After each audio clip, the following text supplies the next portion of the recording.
Naam, ni burudani safi kutoka kwake Njiwamanga kutoka kule kwa Wazanaki, akikwambia vijana wa leo tunawachukulia poa wazee wa zamani. Na hii ni Mbina, na anayekualika katika Mbina ni mimi sikijui, nipo na Steven Kenneth ambao tunahakikisha tunakupeleka mjini. Lakini leo kwenye Mbina tunaye watu wa kusini, kwa maana tulitoka kaskazini tumehamia kusini, na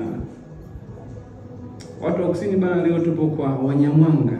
Wanyamwanga wanapatikana kule mkoa wa Ruvuma, Songea kule ndani huko.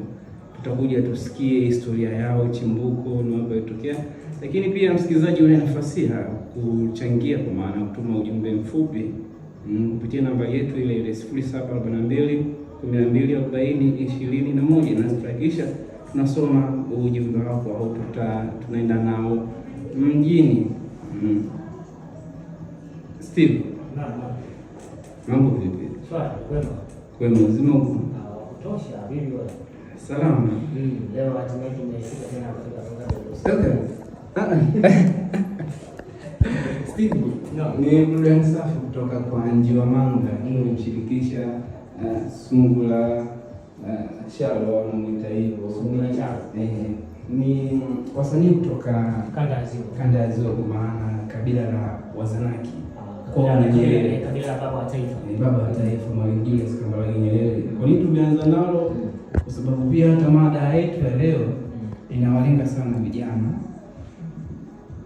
japo sio sana vijana kwamba labda ndio wao vijana pekee, lakini mada yetu ya leo inalenga sana namna tulivyotoka kwenye tamaduni zetu na kuhamia kwenye tamaduni wengine. Alafu wimbo za watu weupe, na hii burudani bana, yeye anakuambia kwamba ni kwa jinsi gani sisi vijana tunawachukulia poa wazee zetu au bibi, babu, wazee wetu.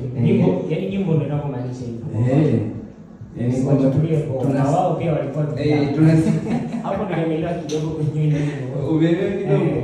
Tunasahau kwamba nao pia walikuwa ni vijana. Sasa Steve, mimi naamini mzee alikuwa kama wewe na utakuwa kama yeye. Kabisa. Kwamba na yeye pia alikuwa anatarajia kwamba atakuja kuzee. Alikuwa bado yuko kijana. Kwa hiyo na kikubwa tuheshimu tu wazee. Wala wamepitia mambo mengi sana. Mtani unasemaje hivi? Mtani ni nini kutoka? Wako vizuri. Sema sasa hivi wanaendelea kupata taarifa mbalimbali kuhusiana na mabadiliko ya hali ya hewa kama wenyewe. Wanaendelea kupata taarifa mbalimbali za mabadiliko ya hali ya hewa. Unajua watu walikuwa hawapendi kufuatilia taarifa za hali ya hewa zinazotolewa na mamlaka husika. Hivi sasa baada ya madhara mbalimbali vijue vingi vinazungumzia hiyo hali. Kwa hiyo nilipotoka ndo mara kubwa hiyo.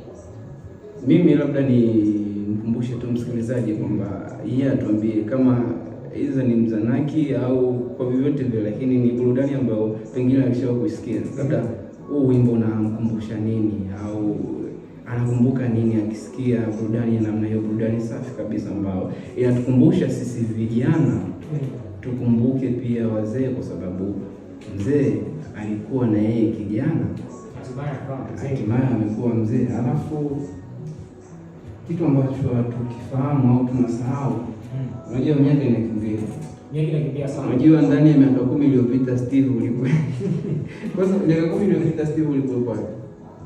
Miaka 10 iliyopita nilikuwa bado nipo shule, lakini hivi sasa kidogo tuko tunajitafuta mdogo. Miaka 10 iliyopita ulikuwa bado uko shule? Bado nipo shule. Darasa la pili hapo. Siwezi kukwambia kidato sasa utafahamu mlango pia. Kwa hiyo ni kwamba tuishi yaani yote kwa yote tuishi kuwaenzi wazee wetu, kuwaheshimu wazee wetu. Kile wanachokizungumza tukitilie maanani, kwa sababu wao wametoka huko, wanajua mambo yote ambayo hasa hususan katika ile ule umri wa vijana, hivyo kama